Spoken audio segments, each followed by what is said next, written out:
이경락 대표님의 강의로 시작을 해보도록 하겠습니다. 오늘은 어떤 내용 준비하셨나요? 네, 여러분들 고민들 참 많으실 거예요. 저도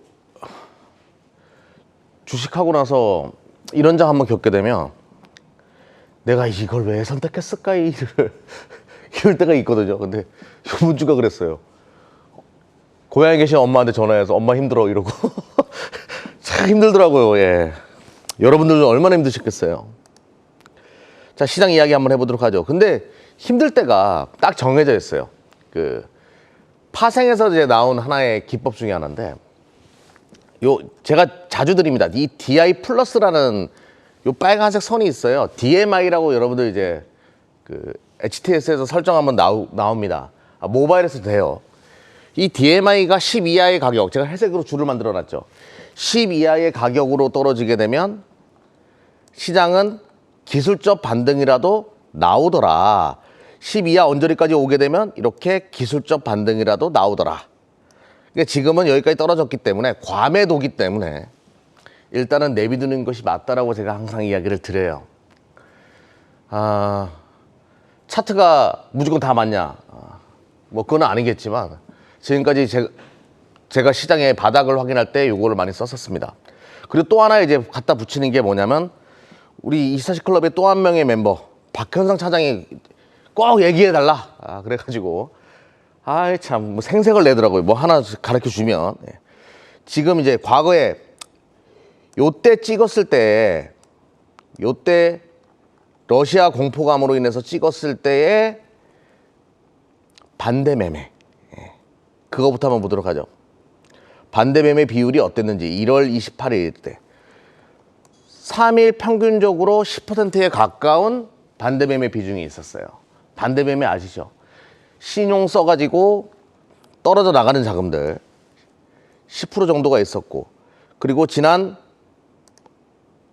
요때 제가 동그라미 치는 여기가 5월달 정도가 됐을 거예요. 요때 이제 시장에서의 반대 매매를 보게 되면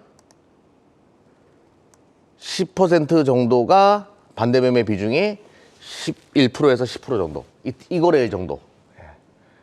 이렇게 되면 10중 8구 시장은 돌아서더라.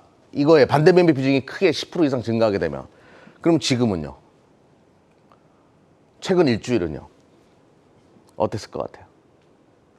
여러분들. 반대 매매 비중이 10% 이상이 3거래일 연속 됐을 것이다. 1번. 아니다. 2번. 뭐 이렇게 인터넷에서 강의를 하는데 한번 그러고 싶네요. 궁금하네요. 여러분들 생각을. 이게 16일까지니까 목요일까지거든요.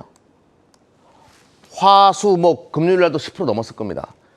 거의 4거래일 연속, 이제 어제 받은 거라서 아마 월요일 날 이게 뜰 텐데, 어제 거는, 금요일 날 거는 3거래일 연속 10% 이상을 보여줬어요.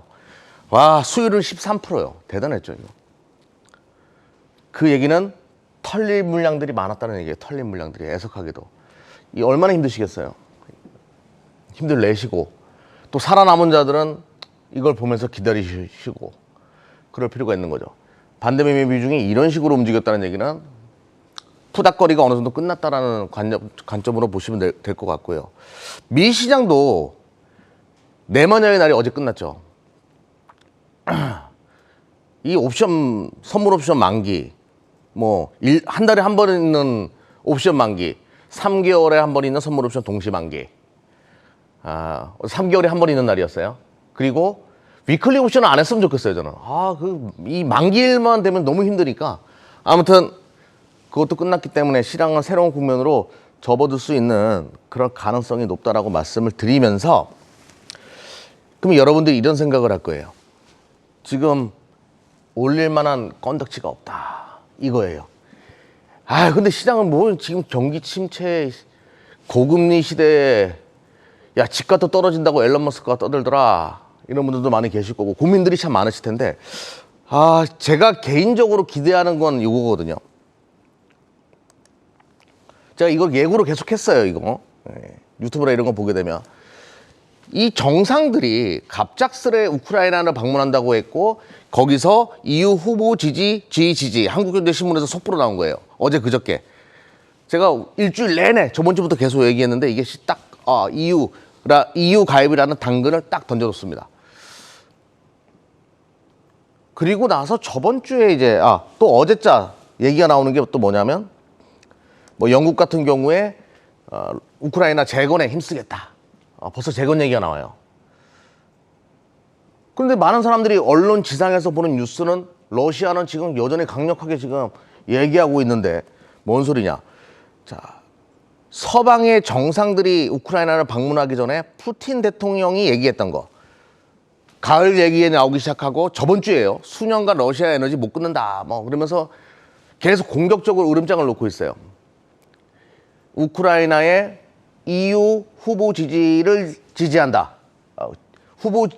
후보가 되기를 지지한다. 이런 얘기 나오면서 서방은 그리고 푸틴은 서방에 대한 맹공격을 펼치고 있습니다. 이제 푸틴한테도 당근이 하나 가겠죠. 제가 이거 뭐 제 생각을 다 말씀드릴 수는 아닌 것 같고 푸틴한테도 당근이 하나 갈 것 같습니다. 요렇게 당근이 가면서 서로 협상을 재개할 먹고 사는 게 굉장히 중요하잖아요. 서방도 지금 힘들거든요. 바이든도 힘들고 바이든 지지율 계속 떨어지고 있습니다.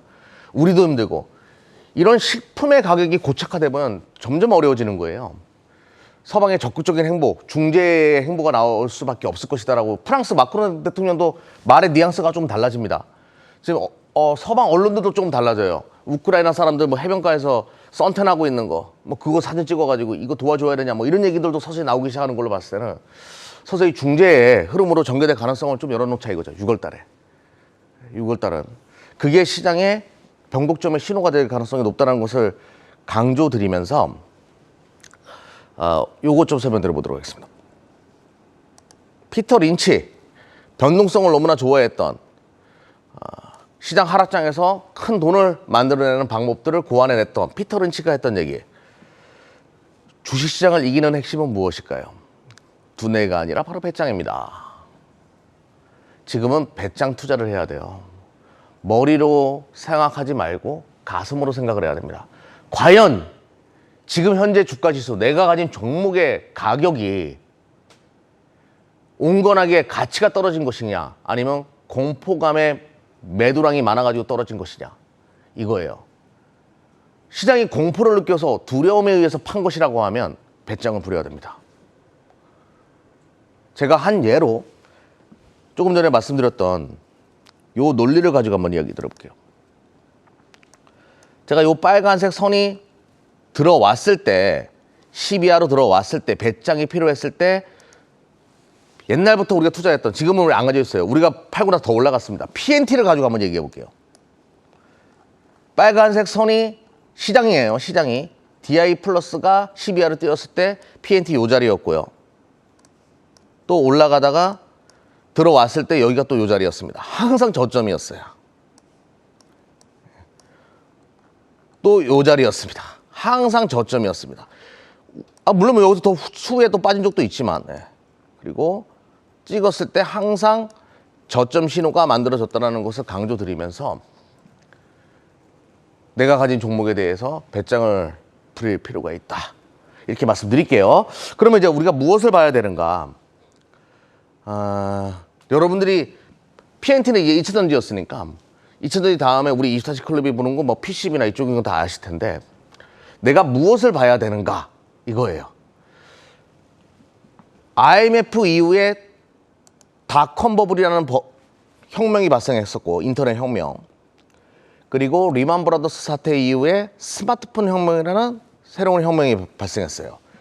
코로나가 끝나가는 시점, 그리고 인플레이션 공포가 세계를 힘들게 만드는 현재의 시점 이후에 또 하나의 혁명이 다가올 거예요.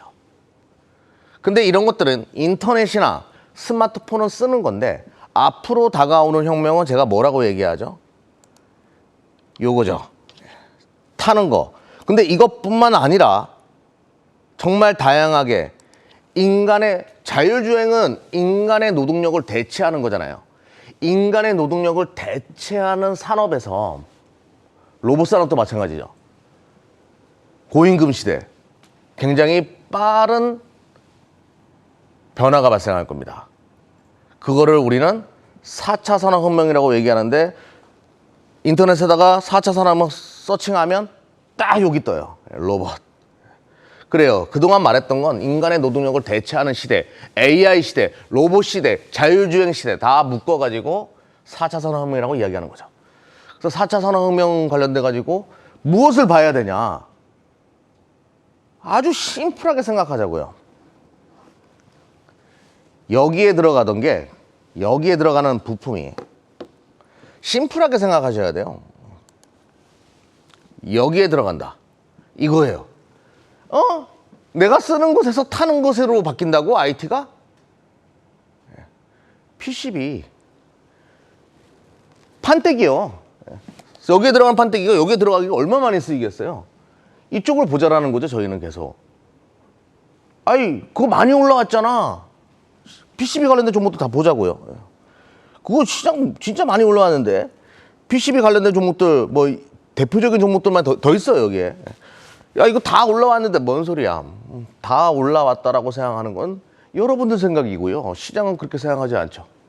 로봇 시대, 자율주행 시대, 모든 IT 가전화, 자동차도 가전화, 로봇도 가전화, 사람도 가전화 시키는 거잖아요. 따지고 보면. 이 PCB가 얼마 많이 들어가겠냐. 그래서 오늘 PCB 관련된 종목 두 종목을 이걸 어제도 인터넷에서 얘기해서 또 하기 그런데 그냥 할게요. 예. 뭐 저도 뭐 자료 만들어내는 기계는 아니니까 그냥 하도록 하겠습니다. PCB를 이렇게 테스트해주는 업체들을 보자 이거죠. 조금 전에 봤던 PCB 관련된 종목들은 다 좋은 종목들이고 기존에 다 설명을 드렸으니까 재탕하기 귀찮고 그래서 새로운 거 하나 봅시다. PCB 소켓 이렇게 테스트해주는 소켓 업체를 좀 보도록 할게요. 근데 대표적으로 리노공업이 있죠. 리노공업이 있는데 리노공업이 만들어내는 거는 비메모리 반도체 테스트예요. 근데 이 포고핀이라고 해가지고 요렇게 핀을 막 묶어가지고 만든 게 이렇게 소켓이거든요. 옆에 있는 거. 근데 스프링이 들어가가지고 가내수공업으로 만들어요. 그리고 다품종 소량 생산이니까 영업이익률이 35%, 40%막 이렇습니다. 그 기존의 방식은 요거였어요. 그리고 메모리 반도체 같은 경우에는요. 이 포고핀이 아니라 뭐가 들어가냐면 러버가 들어가요. 고무가. 이 고무예요. 고무가 핀 대신 들어가가지고 소켓을 만듭니다. 메모리 반도체는 이렇게 해요. 그래서 요 메모리 반도체 관련돼가지고 대표적인 소켓 업체가 ISC가 있어요. 러버로 만드니까 얇죠. 이렇게 소켓이 얇습니다. 소품종 대량 생산, 마진은 안 좋아요. 그런데 최근에 요 러버 쪽에서 PCB 쪽이나 그리고 비메모리 반도체 테스트로 많이 납품되기 시작했어요. 조금씩. 러버가. 그러면서 ISC가 뭘 노리냐면 나도 포고핀 할 수 있어. 그러면서 프로웰이라는 회사를 지분 취득해서 포고핀 만드는 기업이거든요. 스프링 된 거. 요것도 해서 비메모리 쪽도 영역을 넓히고 있는 상황에서 러버가 비메모리 쪽 소켓으로도 지금 확대되고 있다. 이거예요. 관심 있게 봐야 되겠죠. 우리는 실적 가지고 얘기하는 팀이니까 실적도 ISC가 1분기 때 어닝 서프라이즈가 발생한 걸로 봤을 때는 좀 관심 있게 봐야 된다. 최근에 조정으로 주가가 좀 떨어졌어요. 근데 제가 항상 뭐라고 얘기하죠? 배짱을 부려야 된다고요. 지금 ISC 홈페이지에 가게 되면 이런 그림들이 있습니다. 이런 시대가 오게 되면 우리 PCB 테스트, 반도체, 메모리, 비메모리 반도체 우리가 얼마나 많이 테스트해 주겠습니까? 이런 그림이 나와요. 지금 IT 산업 전방위적으로 안 좋을 때 이런 것들을 사 모으는 것도 나쁘지 않겠다라고 말씀드리면서 또 하나 여기만 있냐 이거예요. TSE라는 기업도 있어요. TSE. TSE도 원래 러버형 소켓을 전문적으로 만드는 기업인데 최근에 TSE의 신제품이 출시가 됐는데 이게 비메모리 쪽도 들어가요. 메모리와 비메모리의 경계가 서서히 무너지고 있다는 것을 강조드리면서 ISC와 TSE 시장이 안 좋을 때 또 최근에 IT 쪽 조정 들어왔으니까 이런 것들도 점진적으로 관심을 가져보자라고 말씀을 드리면서 힘들어하는 당신에게 피터 리치의 이야기를 또 띄워드리면서 마무리 짓도록 하겠습니다. 두뇌가 아니라 배짱입니다.